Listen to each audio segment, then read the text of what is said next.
TK, the Raisin Man.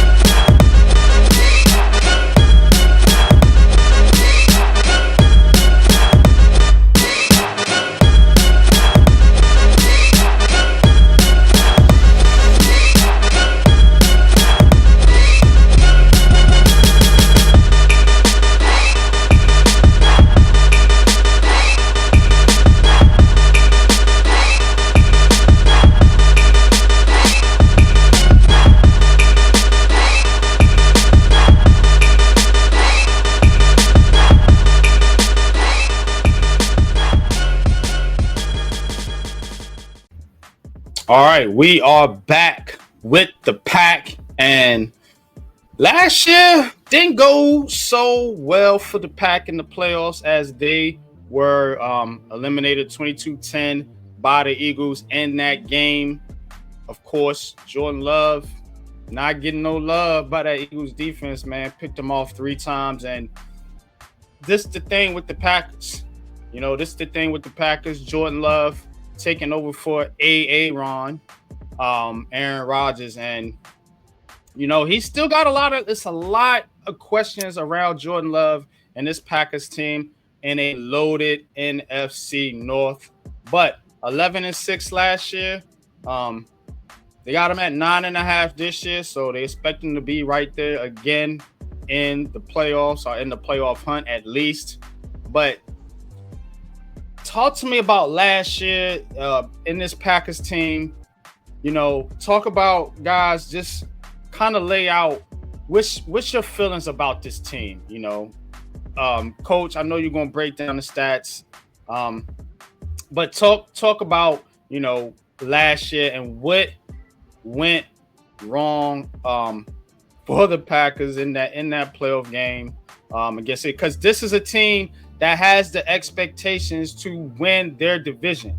Of course, you got the Lions and Vikings and Bears, of course, too. But the Packers, I would imagine their expectation is to win a division. So last year, y'all looked like pretenders more than contenders. Y'all talk about what went down on the field, for the Packers last year, and why they need to make some improvements as we get into this preview.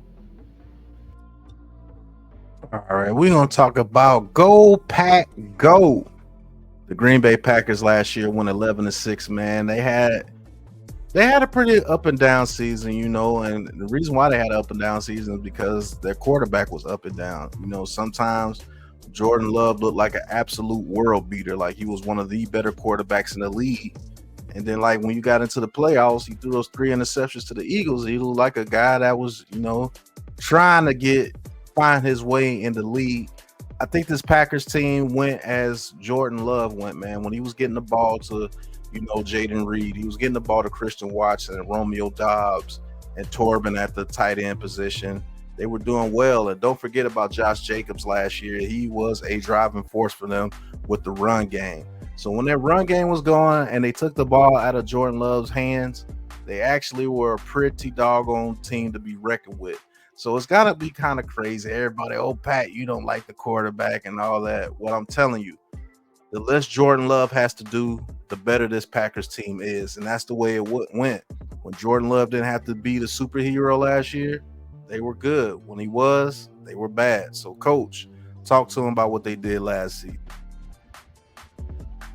Well, last season, the stats basically show that, in terms of their ranks, points-wise, they were, in point score, they were 8th, yards, they were 5th, pass yards, they were 12th, pass touchdowns, they were 10th, interceptions, they were 11th, and rush yards, they were 5th, as well as their touchdowns. So that talks about an efficient type of an offense, really, when you really think about it. If you want to talk about, quarterback play, 11 interceptions, yes, one of those interceptions thrown also are a key factor. So, that goes into play in terms of what this offense is overall.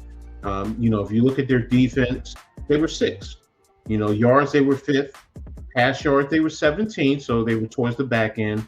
Pass touchdowns, though, they were 9th. Interceptions, they were 3rd, so they were making plays on the ball. Rush yards, they were 7th, and rush 10 yards, they were 10th. So they had the opportune times defensively to make plays on the ball, but also stop the opposition from scoring, as well as putting your offense in prime position to make a play, going forward. So, and then one of the most impactful players, overall. Hey, you guys talked about it. Jordan Love. I mean, he completed 268 passes in 425 attempts for a 63.1%. Threw for over 3,000 yards, 25 touchdowns. Again, I spoke about the interceptions. It's up and down. It's up and down. He has the skills, but he has to be very efficient and cut back on those. If he can cut back into single digits and interceptions, it can go a long way for the Packers, going forward. So that's who I have as, an impactful player from last year. So I'm going to turn it back over to you, NYG.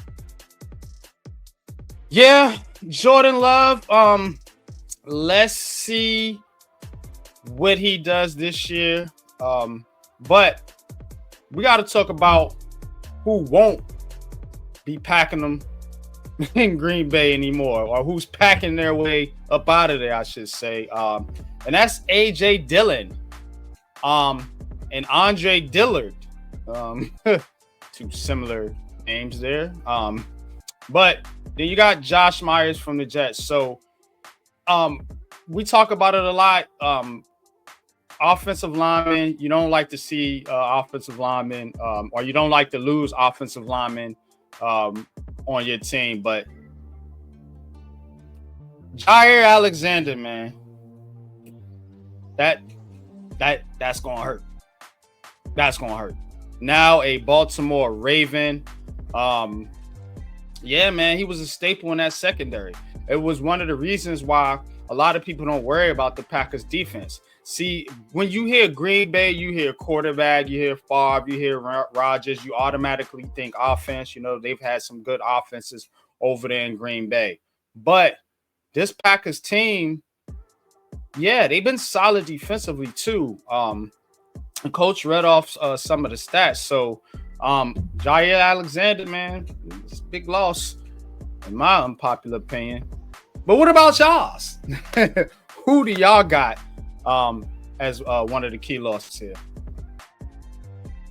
My brother NYG, you are absolutely correct. This man, Jair Alexander, a loss for the Packers is a huge loss, man. He's one of the top upper echelon cornerbacks in the league, man. He did everything. He guarded the number one receiver. He went into the slot. He blitzed.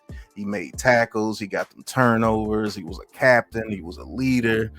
He was a lot for this Packers team, but guess he wasn't good enough to pay. And so they traded him over there to the Baltimore Ravens. And I think the Ravens got a heck of a cornerback with Jair Alexander. They're going to miss this guy. And I do believe it will hurt their secondary, even though they got that man from our team, the New York Giants, Xavier McKinney back there making all types of plays. Was a defensive player of the year candidate. So hopefully, he keeps on that trajectory for the Packers. But the loss of Jair Alexander is very, very, very tough. But Coach, talk to him, man. Who's one of their biggest losses? For me, it's actually going to be in the running backfield. One, because he's going to one of our arch nemesis, so we have to deal with him twice a year. But it's AJ Dillon.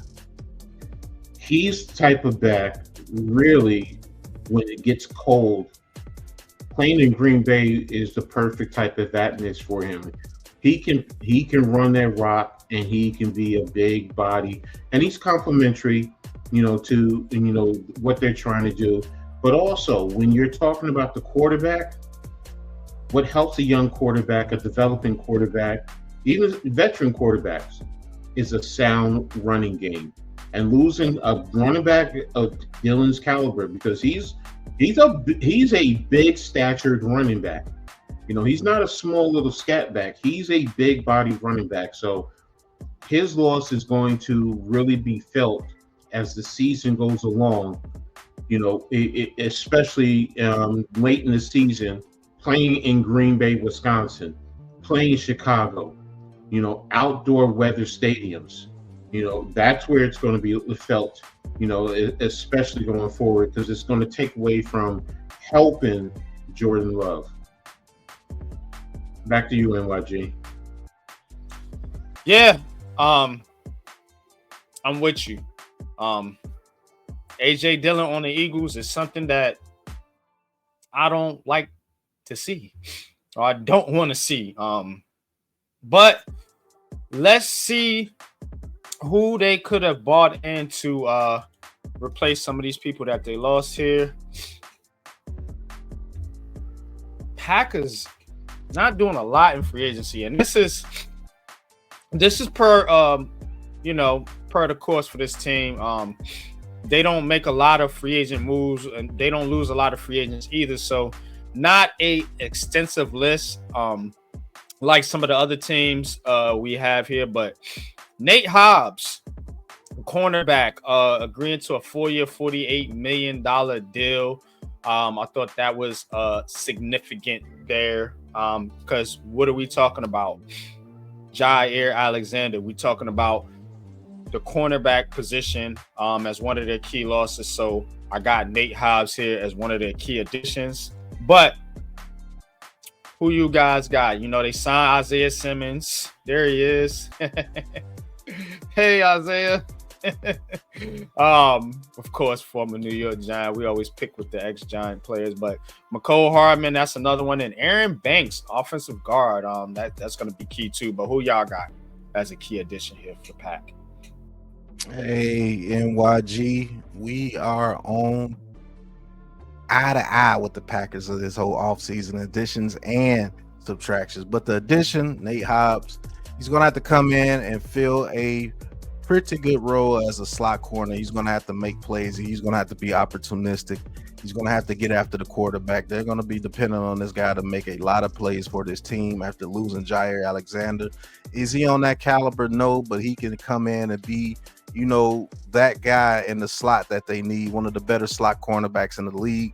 And, you know, he could do some of those things Jair Alexander did, and they could get supplemented with some other guys on this team. But Hobbs is the best key addition that I think they did this offseason for the Packers. But, Coach, who you got as their main key addition this upcoming season? Well, you know how I go. What more can I say when it gets to the sexy fatties? Aaron Banks is the one that I'm looking at. He's an aggressive offensive lineman, you know, so one of the things that I noticed in watching him, he's always looking for work. So if he doesn't have anything, he goes and he finds it and he gets busy with it. You know, he focuses, you know, on his improved technique with his hand placement, foot mirroring, and physical strength. And last year he was credited with giving up 1 sack. So he has good high football IQ, and he's balancing both the run and in pass blocking. I mean, if you look at that picture right there, look at those arms, man. He has super long arms. I mean, that speaks volumes with an offensive lineman where you can keep defenders off of your body and you can control them. So he's the one player that I think is, you know, definitely going to help, especially for Love. You know, keeping his face clean. I keep talking about that. You want him to produce, keep his face clean. So, and that's one guy who can definitely help him out. So, but I'll send it back over to you, NYG. Yeah, definitely with you on the offensive lineman, especially one that comes from the 49ers. They seem to have a pretty good offensive line year after year. But let's take a look at some of these draft picks. Let's see what they added in the draft, since they didn't do a lot in free agency. They never really do. But, man, I think they hit it in the draft, though. Matthew Golden is going to be gold for Aaron Rodgers. I mean, Aaron Rodgers. Jordan Love, I should say. He's going to be gold for Jordan Love. And then one of my favorite receivers, he might be my favorite receiver coming out this year, the 3rd round pick, Savion Williams from TCU. Player comparisons. People don't like making player comparisons, but it's like Debo Samuel light, pretty much. Savion Williams is what you get. You can move him around, do different things with him on the field. But I'm gonna let Pat and Coach break that down. The aficionados, as I like to call them. But yeah, man. I think the Packers had some pretty good draft picks. A couple of edge rushers. Brian Sorrell and Colin Oliver, and of course defensive tackle. So adding up front on the defensive side of the football is always a good thing, in any draft. So, but who y'all got, man? Which one of these picks stands out to you, man, going into the season for the Packers? Man, NYG, I do believe you are a mind reader, sir. This is also my favorite player coming out, one of my favorite players coming out in the draft, and that is Mr. Savion Williams out of TCU, 6'3", 6'4", big body receiver, can play the outside and inside. Yeah, they drafted Matthew Golden, but I think they struck gold in the 3rd round with Savion Williams, man. I think he brings an element to this offense that, like I said, takes the ball out of Jordan Love's hands, doesn't make him have to do everything out there. Hand the ball off to this monster, let him run the wildcat, let him run reverses, let him get the screens, let him run deep, let him go over the middle, catch the ball, let him run over people. Just let this dude do what he does, and that's just make plays and get the ball and move the chains, man. Savion Williams, love this pick for the Packers, man. I think this guy's going to be a heck of a player for them. You're going to see him a lot, man. But Coach, let's get it to you, since the mind reader wants to take all my shine with the Packers today. Coach, talk. Well, the player that I really like for them is actually offensive tackle Anthony Belton. There's something about NC State with offensive linemen that I don't know. They seem to do a fairly well job. Quano, extending guys to the NFL. Yes, they need to be developed, but he's the type of offensive lineman that can, with the proper development, continued development, I think he can definitely be a sneaky good lineman. And Green Bay does well with offensive linemen also, especially tackles. So, he's the one that I really did like, watching and seeing what he's able to do. So that's the one the draft pick that I definitely like. So, but NYG, what do you think? Yeah, I'm with you, Coach. I'm with you. Offensive lineman, I mean, you can't go wrong. Like I said, the Packers did solid because they got some Jordan Love some help, and they, added to their defense. But let's take a look at the team overall as we are going to do what we do and break down this depth chart. What stands out to me here for Green Bay is they have a ton of receiving options. Dobbs, Matthew Golden, Jaden Reed, Savion Williams, Christian Watson, and they got McCole Hardman. Tucker Kraft and Luce Musgrave are pretty decent tight end duo. Of course, you still got Josh Jacobs in the backfield. Jordan Love with Malik Willis, my man Malik Willis. Everybody hated on him, but the kid has actually got to Green Bay and showed some promise, great improvement. So, defensively, like I said, very, very underrated defense. Very, very underrated defense, man. Rashawn Gary, Kenny Clark, they can get after the passer for sure. You got McKinney in the backfield. And Luke Van Ness, man, pretty good edge rusher himself.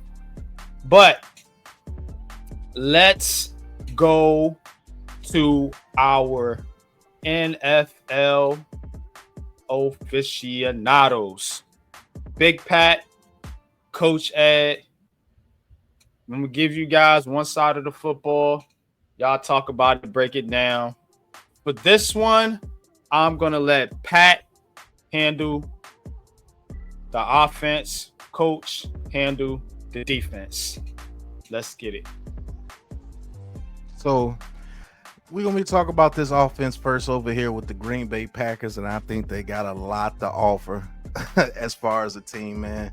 And like I said, long as they don't make Jordan Love have to be the superhero, not saying that he is a bad quarterback. I'm saying he's a guy that if you try to make him be the superhero, he's going to try to do superhero things, and he's going to turn the ball over. That's just what he does. But man, that receiving core, Jaden Reed, Matthew Golden, Romeo Dobbs, Savion Williams, Christian Watson, Tavion Wicks, Malik Heath, man, these dudes, McCole Hardman, man, Bo Melton, they all the way back to the back of the roster. Somebody's going to get a good receiver from the Packers. Somebody is. Then you got Josh Jacobs at the running back position. Tucker Kraft and Luke Musgrave, two very good options at the tight end position as far as receivers. Now you go to the offensive line. You got Rasheed Walker, Aaron Banks from San Francisco, Ashton Jenkins, Sean Ryan, Zach Tom, who just got paid. I believe their offensive line is decent, but that middle of that offensive line can give up some stuff. And that's what hurt Jordan Love last year when he gets pressure in his face because of his arm talent. He think he could put it in spots that's not supposed to be out there on the field, and they could turn the ball over. And I think that's really the only thing that will slow this offense down, and that is turnovers. But coach, what about that defense, man? I think the offense is pretty doggone good. Yeah, you're right, Pat. That offense is good, but so is their defense, man. I mean, when you think about it, when you look at it, that front four with Gary, Clark, Wyatt, and Van Ness, man, I mean, they can get after it and they can cause havoc, and then Edrin Cooper and Quay Walker at their linebacker. I mean, McDuff behind them, Hopper. I mean, Isaiah Simmons just coming over right there is at the third level. So that's telling you, and I'm not saying he's the greatest, but he can play. So that's telling you how good their second level is, And then with the backups on to the front line, they have some guys who can definitely come in and help out and be a steady force. And then when you go to the secondary with Nate Hobbs just coming over there, McKinney coming from the Giants, man, that hurts. Evan Williams, Nixon, Ballard. You just drafted Micah Robinson, Kalen King. These guys are definitely going to be ball players. Here's another little cherry on the top, too, that most people haven't been talking about. Bo Melton was also working with the defensive backs. He can play defensive back. Don't forget, his brother is over in Arizona. And I can tell you from experience from watching them, not just because they're from Rutgers, their family is very athletic. Father played at Rutgers, was highly sought of as a receiver. Mom played basketball at Rutgers. They have it in their genes.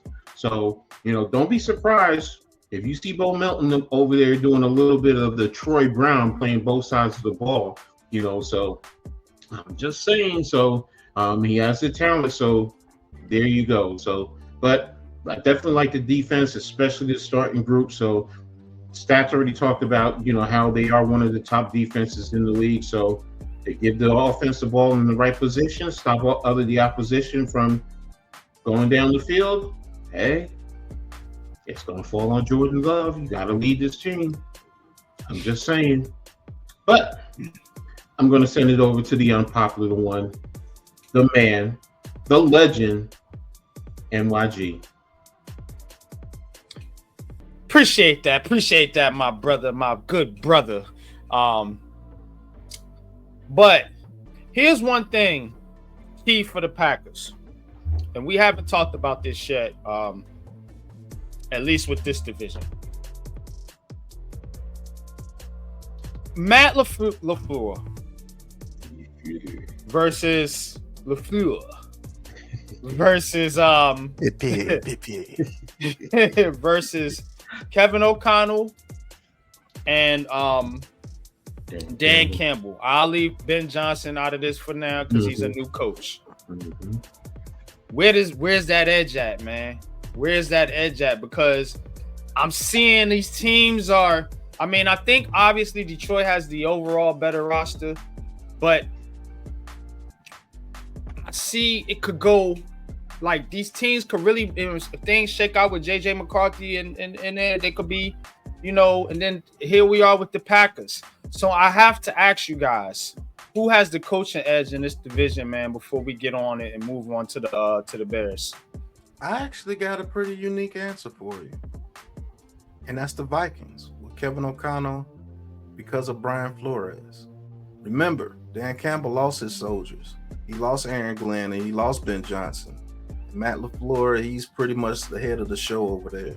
And since he's the head of the show over there, I give the Lions the edge with Dan Campbell because I think he's a better leader of men. But when it comes to balance, I think the Vikings actually have that edge because they have that offensive guru and a defensive guru. So if those guys go out there and perform the way they're supposed to perform, I actually give the Vikings the edge. And the only reason why I would give Detroit the overall edge as far as the team is because of the talent. The talent outweighs Minnesota's. Detroit's talent outweighs Minnesota's talent, and Dan Campbell puts them over the edge over Minnesota. But if everything was equal, Minnesota has that edge, man, because they got both sides of the ball. It's all about balance. Life is about balance, and they got a tremendous balance over there. So if that balance works out over there, they can beat you up on the opposite side of the ball and stop you from scoring. So that it could be a problem over there if Minnesota has their act together with JJ McCarthy. And there's another reason why you see that division is so crazy. Yeah. But what ahead, about Coach. you, Coach? Yeah, what's your thoughts on that quick question before we move on to the schedule? I just had to throw that in there because we haven't talked about it a lot. Dan Campbell, you're going to see if he is really one of the top coaches, because if he gets this team truly to go far in the playoffs for this division, it is him. And that's really, yes, he lost his two lieutenants right there, or captains, however you want to categorize it. He lost them. So right now, it's going to show, can he elevate the other new coordinators behind him, as well as get this team to continue on? You could say they have talent, but they haven't been producing when the money is put on the table. So right now, I would have to say it's him, because he has the opportunity to go forward, especially with this talent. But he has to get out of this first round. But Pat, you made a good argument, for Minnesota. So and nobody took LaFleur. So again, that could be a bit of a hindrance for this Green Bay Packers team. You know what I'm saying? So because and the reason I laid that out for you guys is because when we look at this schedule, they also have a tough schedule. Because the reason that the schedule is tough is because this whole division is going to have a tough schedule because they're playing the NFC East and they're playing the AFC North. So again, you got 4 playoff teams from those two divisions and 2 other fringe playoff teams, and then you get the Giants and Browns, but whatever. But it's going to be tough, so that's why I'm asking. It's going to be really a battle within the division for the Packers and a lot of in this whole division right here. I think these teams are going to beat each other up. That being said, 9.5. Let's talk about it. 9.5 for Green Bay. Now remember, Minnesota got 8.5. They giving Green Bay 9.5. We seen it. We seen everything. We laid it all out for y'all. Can this Green Bay Packers team win 10 games? Because that's what you have to win to go up over 9.5. I'm looking at this schedule. I got my doubts, bro. I'm not gonna hold you. I got my doubts. You starting off with Detroit and Washington ain't too good. say what you want about Cleveland and Dallas, but you on the road at those games. And jeez, man, you got a stretch right here. After you play, you got Minnesota, Detroit, Chicago, Denver, Chicago, Baltimore, Minnesota. That's rough right there. That last 10, 11 week stretch. But talk to me, over or under 9.5 for the Packers? Yeah, this was tough right here, man. This one is tough. Because that division game with Detroit, I don't know what's going to happen in that game. I'm going to get the edge to Detroit just based off roster. Washington, you don't know what you're going to get with Washington, especially if Terry McLaurin gets his money. That makes them even more dangerous, and I think Washington gets them too. Cleveland, y'all going to laugh. But if that Cleveland defense shows up, the Packers are going to have problems with them. I'm telling you. If that Cleveland defense shows up, and Dallas is no pushover. I do believe they could beat Dallas, but if you get a shootout with Dallas and Dallas gets one of those opportunistic turnovers, you can lose to them too. The Bengals, same thing. Only reason why I get them edge over the Bengals is because I think the Bengals defense is just going to be totally trash. But their offense could definitely torch the Packers defense. Arizona, same thing. Is one of those teams that's going to play you tough. Are you going to limit the mistakes and beat them? And you're going to Arizona. Pittsburgh, Aaron Rodgers coming back home. Well, you're actually going to Aaron Rodgers in Pittsburgh, but Pittsburgh, you playing against Aaron Rodgers, he's going to have some motivation there. Carolina, I give them the edge. Philadelphia, they play Philadelphia well, but I just think they don't have enough to stop them. The Giants, I'll give them the victory over the Giants. Minnesota, that's going to be tough. Detroit's going to be tough. Chicago's going to be tough. Denver's going to be tough. Chicago's going to be tough. Baltimore tough. Minnesota, man, that is a brutal stretch of games right there. I'm sorry, man. I got them around 8 to 9 wins, and if they get the 9 wins, they're under. I gotta say washed. Yeah, I gotta say washed. They're gonna be washed. I don't think they make it to 10 wins this year, man. Coach, what you think, man? I'm gonna make it real simple. It's gonna come down to that last game with Minnesota for them to either be 9 or 10 wins. Simple as that. We can talk about everything else. It's coming down to that last game. That's all it is. They're going to be in position. They're going to have 9 wins at that point in time. Or it's going to push them. Is it going to push them over to 10 wins in the win column, or 10 wins? No, wait a minute. They're going to have 9 wins at that point in time. So that last one's going to make it either 9-8 or 10-7. Sorry, that's what I mixed up on. So that's where it lies. It's just that Minnesota game. So what you got? You got over, under? What you thinking?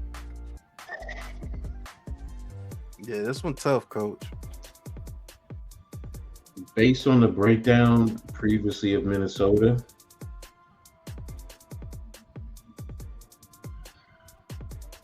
I think they're going to be at 9 wins.